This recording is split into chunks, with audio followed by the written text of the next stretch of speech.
Hello everyone, how are you all? I hope you guys are doing well. So guys start करेंगे अपना आज का session top 100 ICT questions का.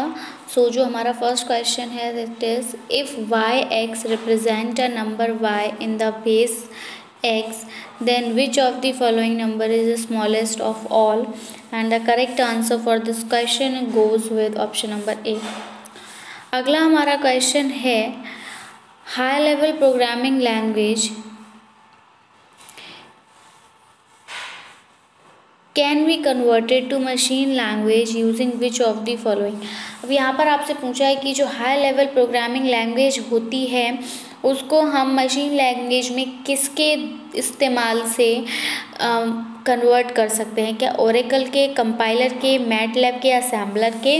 तो assembler में तो हम क्या करेंगे, असेंबल करेंगे, ठीक है. लेकिन हमें असेंबल ना करना है, हमको क्या करना है, उसको कन्वर्ट करना है. तो हम यहाँ पर यूज़ किसका करेंगे, कंपाइलर का करेंगे. Option number B is the correct answer for this question. अगले क्वेश्चन की तरफ बढ़ें तो question number 53 is HTML is use to create. जो HTML है तो सबसे पहले हम HTML की फुल फॉर्म जान लेते हैं. तो HTML की फुल फॉर्म की अगर हम बात करें तो it is hyper text mark up language. तो हाइपर टेक्स्ट मार्कअप लैंग्वेज जो है वो इस HTML की फुल फॉर्म है. यहाँ से भी क्वेश्चन पूछा जाता है. और फिर हमारी बात आती है कि HTML is use to create. HTML का इस्तेमाल क्या क्रिएट करने के लिए, क्या बनाने के लिए किया जाता है. क्या मशीन लैंग्वेज प्रोग्राम को क्रिएट करने में, हाई लेवल प्रोग्राम को क्रिएट करने में, वेब पेज को या फिर वेब सर्वर को. तो ये जो HTML है ये वेब पेज को क्रिएट करने में इसका इस्तेमाल किया जाता है.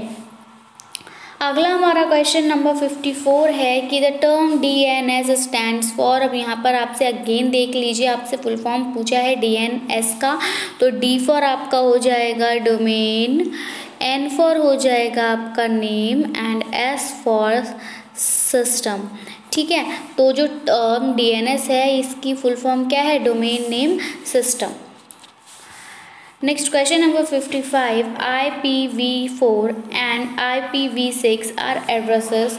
ये दोनों क्या हैं, एड्रेस हैं, ठीक है. इनका इस्तेमाल किया जाता है identify computers on the internet. Internet पर कंप्यूटर्स को आइडेंटिफाई करने के लिए इन दोनों एड्रेसेस का इस्तेमाल किया जाता है. तो अब आपको यहाँ से करेक्ट स्टेटमेंट जो है वो सिलेक्ट करनी है. तो यहाँ पर पहले ऑप्शन में कहा है कि number of bits required for IPv4 address is more than the number of bits required for IPv6 address. यहाँ पर बोला है कि जितने बिट्स की हमें रिक्वायरमेंट रहती है IPv4 के लिए वो ज़्यादा होती है IPv6 एड्रेस के लिए हम जितनी बिट्स की रिक्वायरमेंट होती है उससे. दूसरी तरफ कहा है कि जो जितने बिट्स की हमें ज़रूरत IPv4 एड्रेस के लिए होती है उतनी ही हमें IPv6 के लिए होती है. दूसरा यहाँ पर बोला है कि जो नंबर ऑफ़ बिट्स हमको ज़रूरत पड़ती है IPv4 एड्रेस के लिए वो कम होते हैं अगर हम बात करें इन कंपैरिजन टू IPv6. और यहाँ पर लास्ट ऑप्शन में कहा है कि जो number of bits required for IPv4 address is 64. तो जो हमारा करेक्ट आंसर जाएगा that goes with option number C. कि कैसा होता है, जो इसमें जो नंबर ऑफ़ बिट्स की ज़रूरत पड़ती है वो इससे कम होती है, ठीक है. अगला जो हमारा क्वेश्चन है it is the octal number system consist of the following symbols. यहाँ पर आपसे पूछा है कि जो ऑक्टल नंबर सिस्टम होता है वो किस से बना, कौन कौन से सिंबल से बना होता है. क्या 0 to 7 से, 0 to 9 से, 0 to 9 या 8 to F, none of the above. तो जो करेक्ट आंसर है हमारा ऑक्टल की अगर हम बात करें तो ये आपका क्या है, 0 to 7 है. Binary equivalent of -19 10 in sign magnitude is. तो it is option number B 111 0 1 1 0 1. अगला क्वेश्चन है DNS in internet technology stands for. DNS जो होता है इंटरनेट टेक्नोलॉजी में, वो उसकी फुल फॉर्म क्या है? तो P हमने ऊपर देखा क्या थी, domain name system. Same question है, अब आप देख लीजिए किस तरह से जो आपका कमीशन होता है वो कैसे क्वेश्चन को जो है वो एक नया डायरेक्शन देता है। सेम क्वेश्चन था, बस उन्होंने अब यहाँ पर क्या लगा लिया, इंटरनेट टेक्नोलॉजी लिख दिया और इससे पहले सिर्फ DNS लिखा था।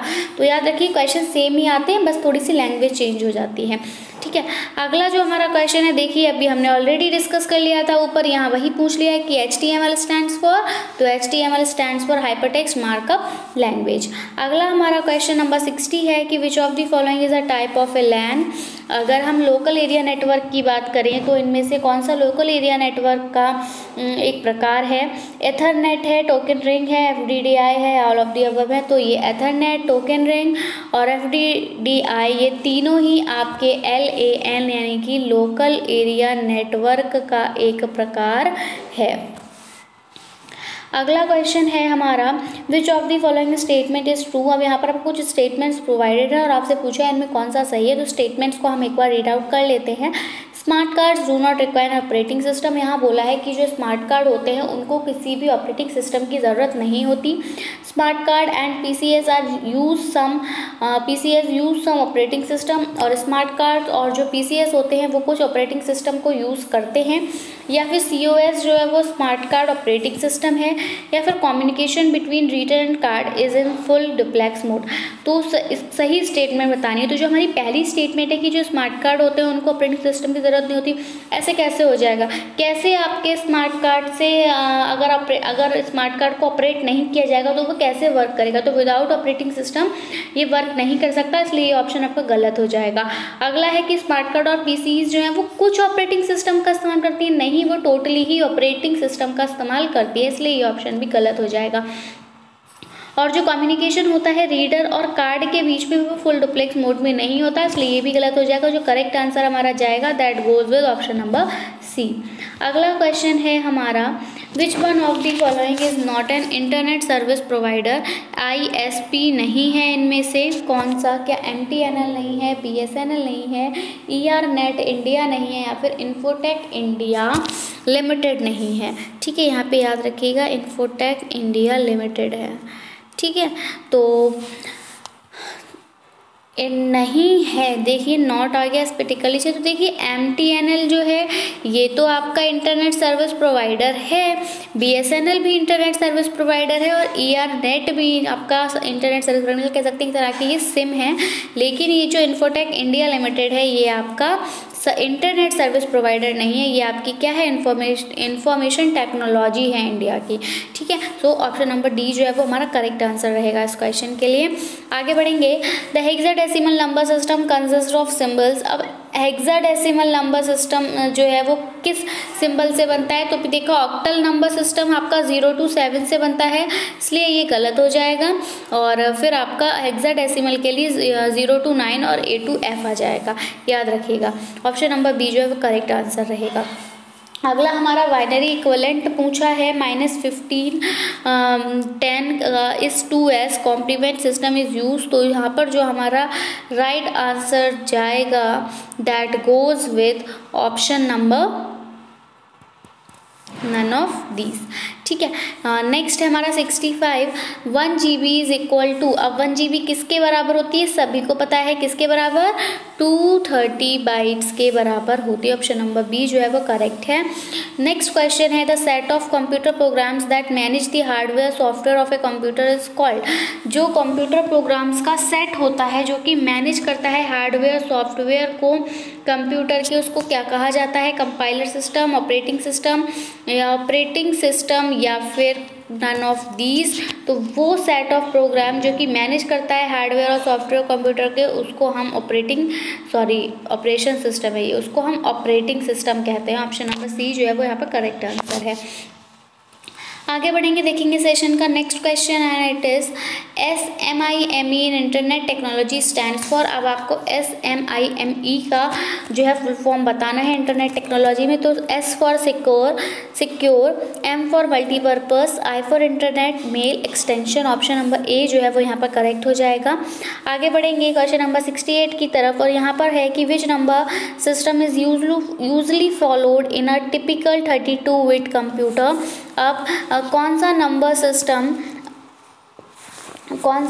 सिस्टम यूजुअली फॉलो करेगा टिपिकल 32-bit कंप्यूटर में 2, 8, 10 या फिर 16। तो जो हमारा करेक्ट आंसर जाएगा that goes with option number A, that is 2। अगला है which one of the following is an example of operating system. अब ऑपरेटिंग सिस्टम का इनमें से कौन सा एग्जाम्पल है? क्या माइक्रोसॉफ्ट वर्ड है, माइक्रोसॉफ्ट एक्सेल है, माइक्रोसॉफ्ट एक्सेस है या फिर माइक्रोसॉफ्ट विंडोज़ है? तो ऑपरेट कौन करता है? माइक्रोसॉफ्ट विंडोज़ करती हैं, क्योंकि माइक्रोसॉफ्ट वर्ड पर आप क्या करते हो, आप टाइपिंग करते हो, कुछ भी जो है वो डेटा यहाँ पर रिकॉर्ड करते हो, मतलब लिखते हो टाइप। तो यहाँ पर हमारा जो करेक्ट ऑप्शन जाएगा वो हमारा ऑप्शन नंबर डी के साथ जाएगा, माइक्रोसॉफ्ट विंडोज़। अगला क्वेश्चन जो है हमारा that is which one of the following represent the binary equivalent of the decimal number 23। तो डेसिमल नंबर 23 के लिए बाइनरी इक्वलेंट आपसे पूछा है, क्या ये 0 1 0 1 1 1 0 1 1 1 0 0 1 1 या फिर नन ऑफ दीज? तो हमारा जो करेक्ट आंसर जाएगा that goes with option number B. याद रखिएगा 1 0 1 1 1 0 1 1, इसको आप ऐसे याद रख सकते हो। 23 में हमारा लास्ट में क्या आ रहा है? 3 आ रहा है। तो आपको पता ही है कि जो हमारा कंप्यूटर होता है वो बाइनरी मतलब मशीन लैंग्वेज समझता है बाइनरी लैंग्वेज में। तो ये आपका 0 और 1 की फॉर्म में ही होता है, तो यहाँ पर और कुछ नहीं होगा, 0 और 1 होगा। तो आप इसको ऐसे याद रख सकते हो कि लास्ट में क्या है? 3 है, तो हमारा 1 कितनी बार आया होगा? 3 टाइम्स, 1 2 3। और 2 जो है ये इसको मान लीजिए 2 डिजिट नंबर आपसे पूछा है, स्मॉलेस्ट 2 डिजिट नंबर। तो आप क्या बताओगे? स्मॉलेस्ट 2 डिजिट नंबर आपका 10 है, तो हो जाएगा 10 एंड 111। आगे बढ़ेंगे, देखेंगे सेशन का next question and it is which one of the following is different from other member. अब गूगल, विंडोज, लाइनेक्स और मैक, यहाँ पर आपको 4 ऑप्शन प्रोवाइडेड थे और सबसे अलग वाला पूछा था।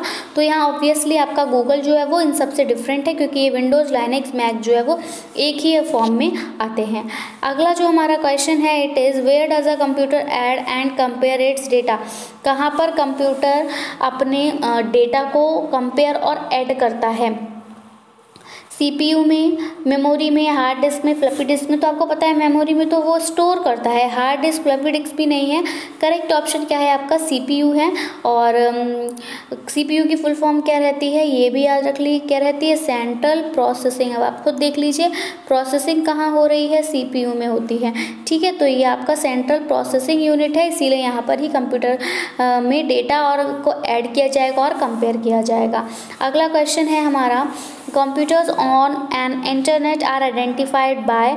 इंटरनेट पर कंप्यूटर को आइडेंटिफाई किया जाता है किसके द्वारा? तो आप इंटरनेट पर अगर कंप्यूटर को आपको आइडेंटिफाई करना है तो किसका इस्तेमाल करना है? IP एड्रेस का करना है। अभी हमने जाना था IP एड्रेस किस तरह के होते हैं आपके, IPv4, IPv6। नेक्स्ट जो हमारा लास्ट क्वेश्चन है for this session is which of the following is not related to information security और इंटरनेट। तो इंटरनेट पर इंफॉर्मेशन सिक्योरिटी के साथ कौन रिलेट नहीं करता है? Data encryption. तो डेटा इंक्रिप्शन तो बिल्कुल इंफॉर्मेशन सिक्योरिटी के साथ रिलेट करता है ना। वाटर मार्किंग भी करता है, डेटा हाइडिंग भी करता है, डेटा यहाँ पे छुप रहा है। लेकिन जो हमारा इंफॉर्मेशन रिट्राइवल है यही नहीं करता है, इसीलिए यही हमारा करेक्ट ऑप्शन हो जाएगा। आई होप आपको वीडियो पसंद आया होगा। वीडियो पसंद आया हो तो उसको अपने फ्रेंड्स में शेयर करें, वीडियो को लाइक ज़रूर से करें और चैनल को सब्सक्राइब करें। That's it from my side. I will be coming back with some new important questions. Till then take care and bye bye. Thanks for watching. Thanks, have a nice day.